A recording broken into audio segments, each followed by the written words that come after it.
ഇടുക്കിയിൽ വണ്ടിപ്പെരിയാറിന് സമീപം സത്രം വനത്തോട് ചേർന്ന് കിടക്കുന്ന പ്രദേശത്ത് 13 കുടുംബങ്ങളിലായി 60ഓളം പേരാണുള്ളത്. ഇവരിൽ 45 പേർ കുട്ടികളാണ്. 5 വയസ്സിൽ താഴെയുള്ളവരാകട്ടെ 19 പേരും. വനവിഭവങ്ങളായ തേൻ, തെള്ളി എന്നിവ ശേഖരിച്ചാണ് ഇവരുടെ ഉപജീവനം. എന്നാൽ മഴ കനത്തതോടെ ഇവർക്ക് വനത്തിനുള്ളിൽ പോകാൻ പറ്റാതായി. പണിക്ക് അങ്ങനെ ഇപ്പം മഴ കാരണം കൊണ്ട് പണിക്ക് പോക്കില്ല.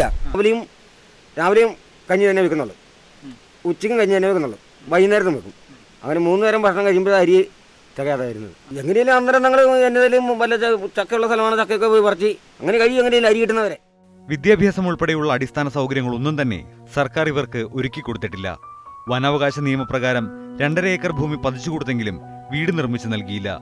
മറ്റ് ആദിവാസി വിഭാഗങ്ങൾക്ക് ട്രൈബൽ വാച്ചർമാരുടെ ജോലി ലഭിക്കുമ്പോൾ ആദിവാസി വിഭാഗത്തിൽ തന്നെ വളരെ പിന്നോക്കം നിൽക്കുന്ന ഇവർക്ക് എഴുത്തും വായനയും അറിയില്ല എന്ന പേരിൽ ജോലി നിഷേധിക്കപ്പെടുന്നു. മീഡിയ 1 ഇടുക്കി.